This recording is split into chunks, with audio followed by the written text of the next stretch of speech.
We're back for another Cooking with the Master. We're with Samuel from Samuel's Artisan Bakery. He makes fresh bread in the Surrey area 7 days a week. Samuel, what are we making today? So today we're making sourdough bread, one of our most popular products. We're making a white sourdough, and we're just going to go through the process from flour, water and salt all the way to our finished product. Brilliant. Our sourdough. Lovely, I'm super excited for this one. Really, really excited. I love fresh bread. So yeah, can't, and there's some vultures behind the camera as always, so I'm sure they can't wait. The first step we'll be adding flour, salt, water and our sourdough starter, which we call George, all together and make our dough. First in our bowl we're going to be adding water. We're going to be adding 700 grams of water. So this recipe will be 2 sourdough loaves. Next we're going to be adding our flour to that. Okay. And what type of flour do you use? So I use strong white bread flour. Okay. So bread flour generally has more protein in it, which is what you need to create the gluten, which holds the structure of the dough. So we're going to be adding 1,000 grams of flour. Yep. And then 32 grams of salt. That's really impressive. You can tell he's done this before. Literally, the measurement was exact by eye. That was really impressive. You do it so often that you roughly know what it is. We're going to mix this all together, and then before we let it to proof, we are going to add our sourdough starter. So do you want to mix this together? Yeah, lovely, yeah, can do. So we'll give you a mixing spoon. Roughly, just bring it all together, roughly. And then I'm just folding it in on itself. Yeah, there's no real, just no technique. Get it all, no technique, just get it all into one congealed lump at this moment. How long have you been doing all this, Sam? So I've been doing this 4 years now. Oh, lovely. So I started off very small. Started off in an oven like what we're going to be using today. Yeah. Doing 2 loaves at a time. Yeah. And now doing so many more loaves a day. I got a lot bigger oven. Ah, amazing. A lot. And a mixer as well. Yeah. Saves all this mixing process. Yeah, is this why you've got me doing this? Yeah, that's enough. So just a brief mix, get it all together. Cool. So this is our product so far. We're going to let that to rest for about half an hour. Yeah. So that the gluten in that can relax. Okay. So the dough feels less tense when we go to mix it again. Right, okay. Because the more we mix it once, the tighter it will become and the harder it will become to mix. Okay. So if we give it time, then it relaxes, it'll be easier to mix. Okay, oh, interesting. All right, Samuel, we've left this for 30 minutes. Come back to it, what's the next step? So the next step, we're going to be adding 200 grams of our sourdough starter. You can tell that the sourdough starter is ready to go because we've got bubbles in it. One good way to test it would be to put it in water, and if it floats, then it's ready to go. If it doesn't, then give it another hour, maybe 2 hours, or put it in a warm area. And what is a sourdough starter for anyone at home? So it's just flour and water mixed together continually over a long period of time and creates a natural leaven. If you want some, rather than doing it all yourself, because it's a lot of hard work, then just go to your local bakery and they'll have some. Just ask and they should be able to give you some. Perfect. Yeah, ask me. I'd happily give you some for free as well. We're going to add that to our dough. 200 grams in, and then we're going to mix that all together. I'll do this bit, don't worry. Thank you. So we're going to mix that by hand, doing a bunch of stretch and folds, which is grabbing a corner of the dough and just putting it in on itself. And we're just going to do that multiple times in a row. Cool. What are you looking for, looks-wise, to happen eventually? At the moment, not that much. Just for it to kind of just combine together. But we'll do this process of leaving it and then stretching and mixing it 3 or 4 times. Okay. And then at the end, we'll get a dough that is very solid. Because currently, if you look at my hands at the moment, the dough is quite liquid. The dough's not very stuck together. There's very little gluten in the dough. Okay. But the more we do this, the more we will be able to get a solid structure. Okay. We'll be able to see the gluten form. If we leave this for the moment, same again, let it rest. As we let it rest, it will become easier to work with. Right, okay. So I'm just gonna wash my hands quickly. So how long do you do this for then, Samuel? So over the course of an hour, every 20 minutes, we're gonna be stretching and folding. Do about 20 or 30 stretch and folds, and then let it rest. And then... What, 10, 15 minutes? So 10, 15 minutes, and then do it again. Okay. And then after we've done that, we've got a good structure on the dough. We'll put a tea towel over the bowl, just so we don't get a crust as it proofs, and we'll let it proof in a warm environment for somewhere between 4 to 6 hours. Right, okay. Depending on time of day. Yeah, how hot it is outside. Brilliant, lovely, excited. We've waited 4 to 6 hours. Is one we made earlier, basically. And we're just gonna take it out onto the work surface, And this is our dough. So as you can see, it's quite jiggly to the touch, which is kind of the consistency that you want after you've let it proof for a bit. Oh, why are you laughing, honestly? Looks like my belly.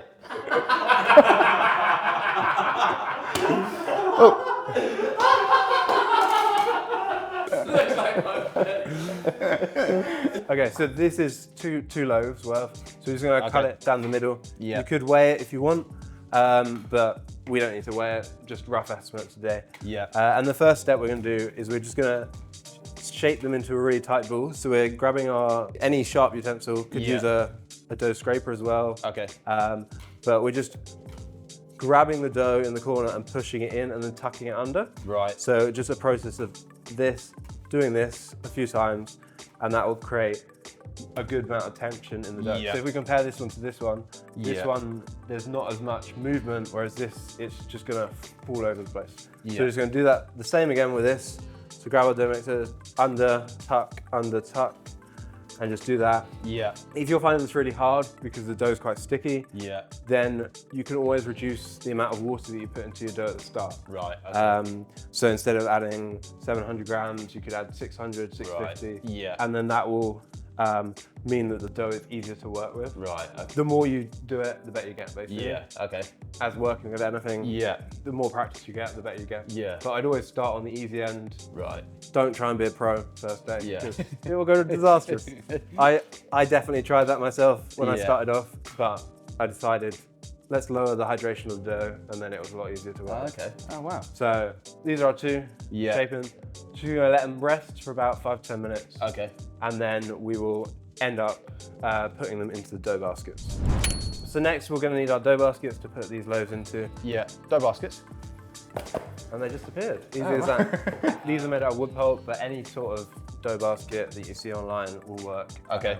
We're going to take our dough. Do you want to do one? Go on, we'll do one each. Yeah. One each. So you're gonna take it and flip it upside down, like this. Yeah. And then we're going to grab each corner to make some ears. Yeah. And then push those into the middle. And then we're going to do that lower down again. I went too high, did I? That's good. And then one more at the bottom. Perfect. Last step, we're going to flick it up and roll it in on itself. And then the last time, you're just going to tuck it under. Mine does not look like yours, Samuel. No, it doesn't. But that's what practice does. It helps you. Perfect. And for you, I probably would have done a slightly less hydration in your dough, just so it's easier to work. Because as you could see, it was like sticking to your fingers. Yes, yeah. From here, we're going to grab our scraper, we're going to scrape it along the edge, and then we're just going to drop it into our basket like that. Okay. So you're going to scrape under to push it down and push that at the same time. Yeah. Yeah, nice. Let me finish it. So yeah, the mistake we made there was that when you were scraping, you turned it upside down. Right. Whereas you want to keep that tension in the bottom, and so the bottom is underneath, this is the top. Right. So we're just going to keep that tension in the bottom, and then we're just going to drop it in. So just make sure you keep one side with all the tension, and then one side with all the bottom. Okay. So as you can see, this is the nice tension side, and then we got the bottom on top. So then when we turn it out onto our baking tray at some point, after we've let it proof and sit in the fridge overnight, then this will be the bad side, which will be on the base of our dough. Okay. And then as we tip it out, this will be the top of our dough. Right, okay. These will need to proof a bit more. Okay. And then once they've proofed a bit more, we're going to leave them in the fridge overnight. Right, yeah. The reason we do that is just because for a baker, it means I don't have to get up even earlier than 4 a.m. It means I can have a bit of a lie and which most people would say is still early. So then we can bake fresh the morning of. So if you are making 2 at home, then you can put both in the fridge once they finish proofing, and then one you can eat the next morning, and then one you can eat the morning after. Right, yeah. I'm gonna let these rise a bit, proof a bit, and then we'll come back to them. Okay.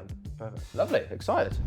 So after we've let the dough rise in the basket a bit, Yeah. and then put it in the fridge overnight, similar to before, do a little jiggle test. Okay. If it's got a good amount of jiggle, Yeah. it's probably ready to go in the fridge. Always let it proof a bit longer than you think you might need Right, to. okay. And then here we have our finished proof loaves. These are sat in the fridge overnight, take them out of their baskets and put them into the oven. So we're gonna grab a baking tray. You can either do it on a pizza stone in the oven and a cast iron, but if not, then you can do it on a baking tray as well. So firstly, we're just gonna get a bit of flour. I've just got some flour in here. We're just gonna sprinkle them.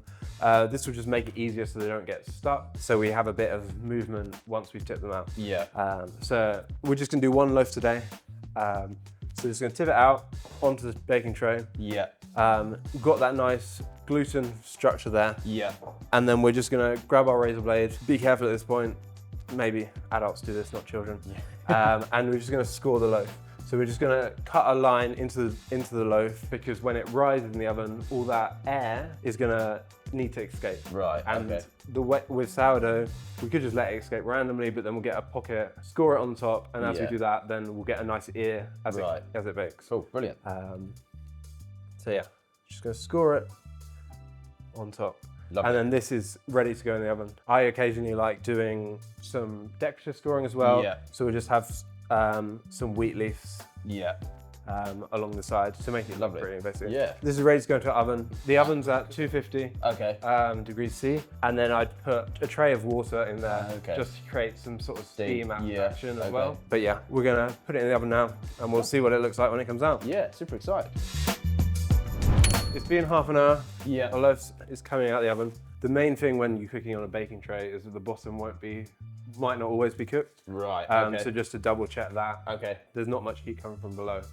Whereas you normally bake on a baking stone where there's a lot of heat. I'm with you. Generally, you want to wait about half an hour before you cut into the loaf, because otherwise the loaf still cooks outside the oven. Wait half an hour, and then when you wait half an hour, then the dough's relaxed. And then otherwise, you'll cut into it and it'll just be squashed and won't resemble a loaf as much anymore. It smells amazing. There's no smell like freshly baked bread.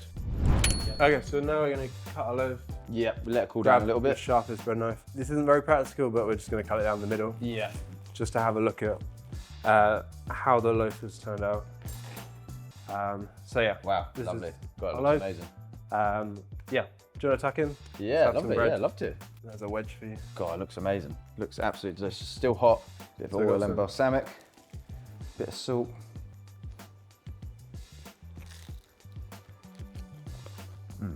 Oh God, that is absolutely delicious. Freshly baked bread straight out of the oven. Really, really nice. The sourdough is really light, really airy in the inside, really crisp outer edge. Absolutely delicious, really, really nice. Thank you, Samuel. Absolutely delicious. Thanks. Both eating. Thank you. God, It's been a pleasure to be yeah, here. really, really nice. Thank you. We're delighted to have you on board at Street Food Union. If you want to buy any of Samuel's bread, and if you live in the Surrey area, where do you deliver to, Samuel? So yeah, delivered to Sutton, Wallington, Epsom, around those sort of areas. All local areas, He's coming on board doing all our markets. So yeah, come along, see him at the markets. Thank you, Samuel. Thank you. Thank you. We'll see you in the next video for another Cooking with a Master. Please like and subscribe. Thank you. Samuel, what are we making today? So today we're making topmost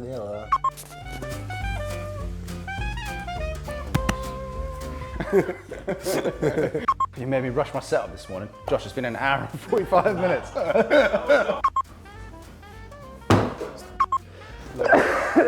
Sorry, sneeze and cough. Sorry, I can feel it. You know, you can feel it coming. I ain't got a clue what's going on for this one. I'll tell you if you need to know. Okay, cool. It's a long old process, isn't it, bread? It's amazing. Can you throw me that metal thing? Nice. That was nice. Was that on camera? Gotta do what? You'd have to throw one each. Oh, we're catching one each? Okay. So yeah, next we need our dough baskets. Dough baskets. Wow. Oh, he walked straight! Oh! Oh my gosh! Oh, there goes continuity. Yeah, that was the biggest one out of them. He turns around, stacks over that.